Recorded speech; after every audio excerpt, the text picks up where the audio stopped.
Good morning, friends.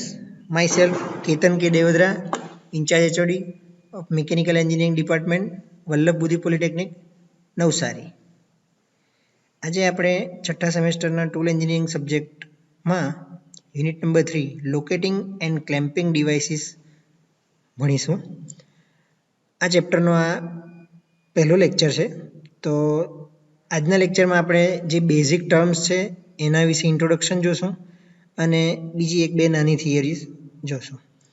તો સૌથી પહેલાં આપણે સમજીએ આ બે શબ્દોનો મિનિંગ, એનો કોન્સેપ્ટ અને એની ડેફિનેશન એટલે કે એની વ્યાખ્યા. તો સૌથી પહેલાં આપણે લોકેટિંગ વિશે ભણશું, લોકેશન કોને કહેવાય, અને ત્યાર પછી ક્લેમ્પિંગ વિશે. તો શરૂઆત કરીએ છીએ આપણે કન્સેપ્ટ ઓફ લોકેશન. લોકેશનનો કન્સેપ્ટ શું છે? તો મિત્રો, આ જે સૌથી પહેલાં બે ટર્મ્સ છે લોકેટિંગ એન્ડ ક્લેમ્પિંગ, એ બંને જીગ અને ફિક્સરમાં વપરાય છે. બેઝિકલી આ જીગ અને ફિક્સર ચેપ્ટરનો જ ટોપિક છે, પણ એનું ઇન્ટ્રોડક્શન છે તો આપણે સૌથી પહેલાં એ ભણીશું.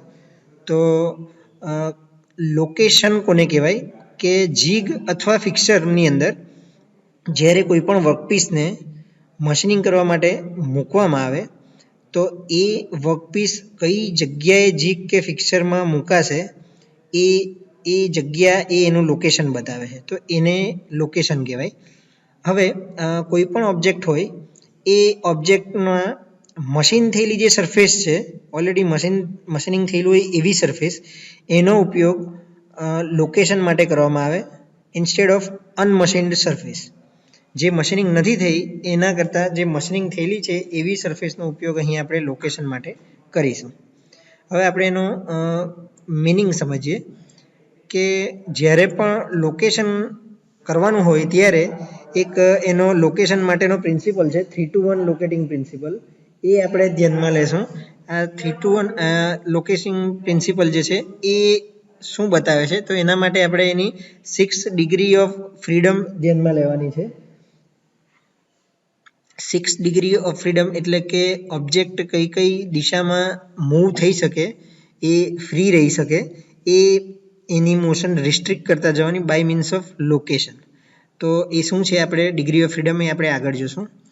હવે આપણે જોઈએ લોકેશનની ડેફિનેશન. આ મિનિંગ અને એના કન્સેપ્ટ ઉપરથી આપણે એને ડિફાઇન કરી શકીએ કે વોટ ઇઝ લોકેશન. તો લોકેશન કોને કહેવાય? કોઈ પણ વર્કપીસને આપણે જીગ કે ફિક્સરમાં લોડ કરીએ તો ત્યારે એ લોડિંગ લોકેટ એવી રીતે થવો જોઈએ કે એની ડિગ્રી ઓફ ફ્રીડમ બને એટલી રિસ્ટ્રિક્ટ થાય અને જે બાકીની મૂવમેન્ટ ફ્રી રહેતી હોય એને આપણે ક્લેમ્પિંગની મદદથી રિસ્ટ્રિક્ટ કરશું. તો લોકેશન એક એવું ડિવાઇસ છે કે જેમાં વર્કપીસને, ઘણા બધા વર્કપીસને આપણે મશીનિંગ કરવાના છે, તો આ વર્કપીસ એક જ જગ્યાએ સેમ પોઝિશન ઉપર એ લોકેટ થવો જોઈએ દરેક વખતે. ધારો કે કોઈક 1000 નંગ વર્કપીસ બનાવવાના હોય તો આ 1000 વર્કપીસ જે જીગ અને ફિક્સર છે એની અંદર સેમ પોઝિશન ઉપર મુકાવવા જોઈએ, એટલે કે લોકેટ થવા જોઈએ.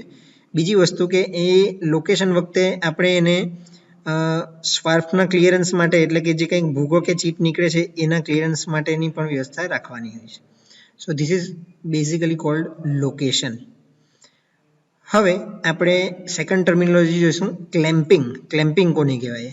તો જ્યારે પણ વર્કપીસને જીગ કે ફિક્સરમાં લોકેટ કરવામાં આવે ત્યાર પછી એના ઉપર મશીનિંગ થશે. તો એ મશીનિંગ થાય ત્યારે એ મશીનિંગ ફોર્સના લીધે એ ડિસલોકેટ નહીં થઈ જાય, એની જગ્યા ઉપરથી ખસી નહીં જાય, એટલા માટે એને ક્લેમ્પ કરવું જરૂરી છે. તો આ એનો બેઝિક કોન્સેપ્ટ છે. એનો મિનિંગ આપણે સમજીએ કે જ્યારે પણ લોકેટ કરવાનું છે તો લોકેટ કર્યા પછી તમે જ્યારે એ વર્કપીસને ક્લેમ્પ કરશો તો એ ક્લેમ્પિંગ ફોર્સ જે છે એ ક્લેમ્પિંગ ફોર્સ હંમેશા વર્કપીસને પકડી રાખશે અને એની પોઝિશનમાંથી મૂવ નહીં થવા દેશે. સાથે સાથે એ ઓપરેટરની સેફટી પણ ધ્યાનમાં રાખે છે. તો એને ઇઝીલી આપણે મૂકી શકીએ, એટલે કે લોડ કરી શકીએ, અનલોડ કરી શકીએ અને ઓપરેટરની સેફટી ધ્યાનમાં રાખે છે. તો આ કન્સેપ્ટ અને મિનિંગ પછી આપણે એને ડિફાઇન કરી શકીએ, એને વ્યાખ્યાયિત કરી શકીએ. કેવી રીતે? કે એક એવું ડિવાઇસ છે, ક્લેમ્પિંગ એક એવું ડિવાઇસ છે કે જે ક્લેમ્પિંગ ફોર્સને સ્ટ્રોંગલી સપોર્ટ કરશે વર્કપીસ પર, અને આ જે વર્કપીસ છે એને જે ટૂલની પાથ છે એને ઓબ્સ્ટ્રક્ટ નહીં થવો જોઈએ. જ્યારે તમે ક્લેમ્પિંગ કરો છો તો એ મશીનિંગમાં એ ક્લેમ્પિંગ નડવું જોઈએ નહીં. અને બીજી વસ્તુ કે એ લોડિંગ અને અનલોડિંગ એટલે કે જ્યારે પણ જીગ અને ફિક્સરમાં આપણે વર્કપીસને મૂકીએ છીએ અને મશીનિંગ થઈ ગયા પછી બહાર કાઢીએ છીએ તો મૂકીએ એને લોડિંગ કહેવાય, મશીનિંગ થઈ ગયા પછી તમે એને બહાર કાઢો છો એને અનલોડિંગ કહેવાય. તો એમાં પણ દખલરૂપ થવું જોઈએ નહીં. તો આવી જે સિસ્ટમ છે, આવું જે ડિવાઇસ છે એને ક્લેમ્પિંગ કહેવામાં આવે છે. હવે આપણે જોઈએ લોકેટિંગ અને ક્લેમ્પિંગ માટેના અમુક પ્રિન્સિપલ્સ કે જે ડે ટુ ડે સુપરવિઝનમાં ધ્યાન રાખવામાં આવે. જ્યારે પણ મશીનિંગ કરવાનું હોય રોજબરોજનું તો ત્યારે સોફ્ટવેર ઉપર લોકેટિંગ અને ક્લેમ્પિંગ કઈ રીતે મદદરૂપ થાય છે. તો આ એક બહુ મહત્ત્વનો ટોપિક છે. તો એનાથી શું મળશે આપણને એ આપણે જોઈએ. તો એનું લોકેટિંગ અને ક્લેમ્પિંગ કરવાથી સૌથી પહેલાં તો ઓપરેશનનો ટાઈમ રિડ્યુસ થશે અને પ્રોડક્ટિવિટી ઇન્ક્રીઝ થશે. તો કેવી રીતે એ થશે? જ્યારે પણ આપણે કોઈક વર્કપીસને માસ પ્રોડક્શન કરવાનું હોય, આ દરેક વસ્તુ માસ પ્રોડક્શન માટે લાગુ પડશે. તો જ્યારે પણ માસ પ્રોડક્શન કરવાનું હોય અને તમારી પાસે જીગ કે ફિક્સર નથી તો તમે જે તે વર્કપીસને ઇન્ડિવિજ્યુઅલી માર્કિંગ કરશો, એને પોઝિશન કરશો અને એને ફ્રિકવન્ટલી ચેક કરશો મશીનિંગ દરમિયાન પણ. તો આ જે પ્રોસેસ છે એ ઓપરેશન ટાઈમ વધારે છે. તો એ આને લીધે આ બધા કાર્યો ઘટી જશે એટલે એનો ઓપરેશન ટાઈમ ઘટી જશે. ઓપરેશન ટાઈમ ઘટશે એટલે ઓબ્વિયસલી એની પ્રોડક્ટિવિટી ઇન્ક્રીઝ થશે.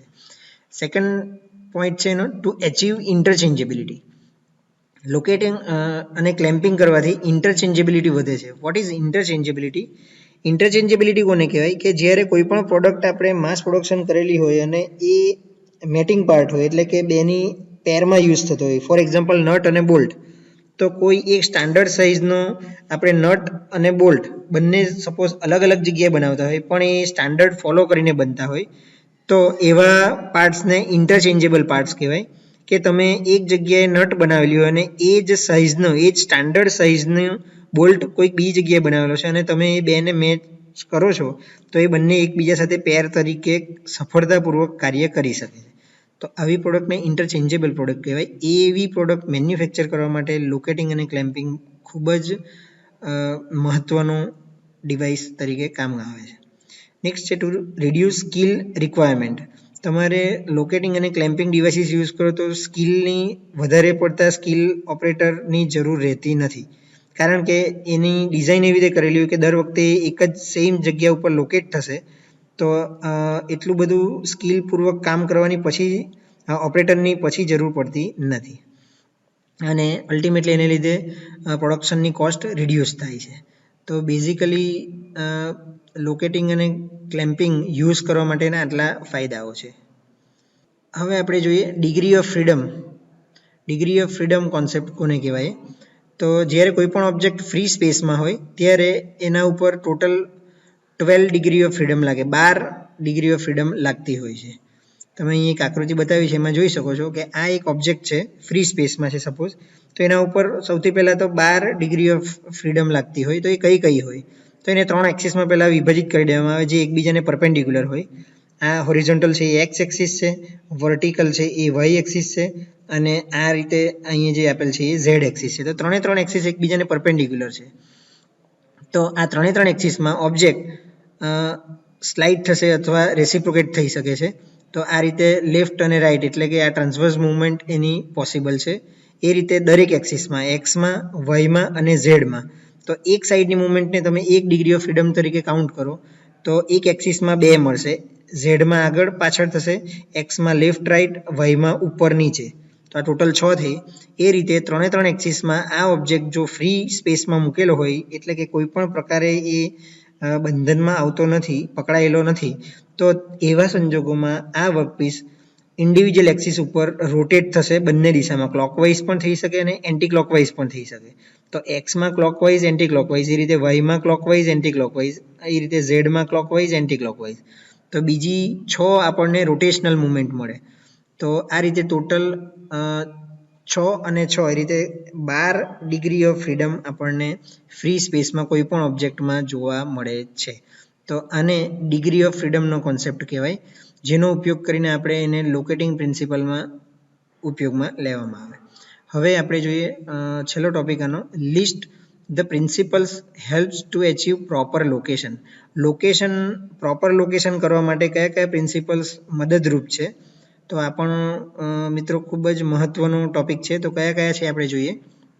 સૌથી પહેલું છે યુઝ ઓફ 3-to-1 મેથડ અથવા 3-to-1 પ્રિન્સિપલ, જે આપણે આના પછીના લેક્ચરમાં જોશું.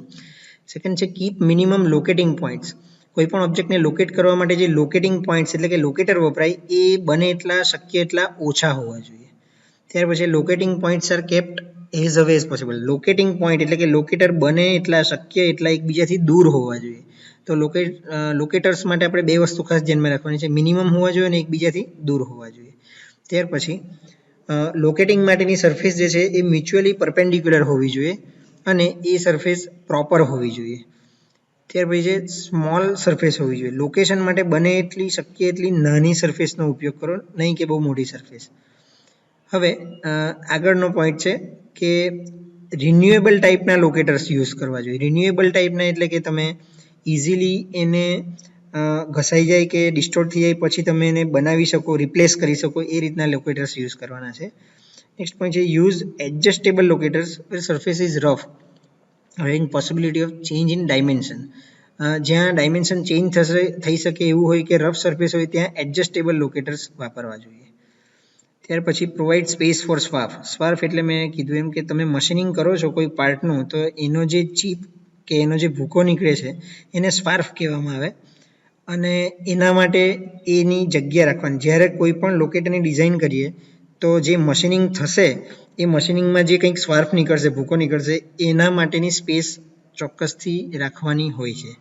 અને લાસ્ટ છે યુઝ ફૂલ પ્રૂફ લોકેશન. ફૂલ પ્રૂફ લોકેશન એટલે કે તમારો આપેલો ઓબ્જેક્ટ ખોટી રીતે લોકેટ નહીં થવો જોઈએ એવું લોકેટર કે એવું લોકેશન માટેનું ડિવાઇસ બનાવવું કે જેથી કરીને ઓબ્જેક્ટ ખોટી રીતે લોકેટ નહીં થાય.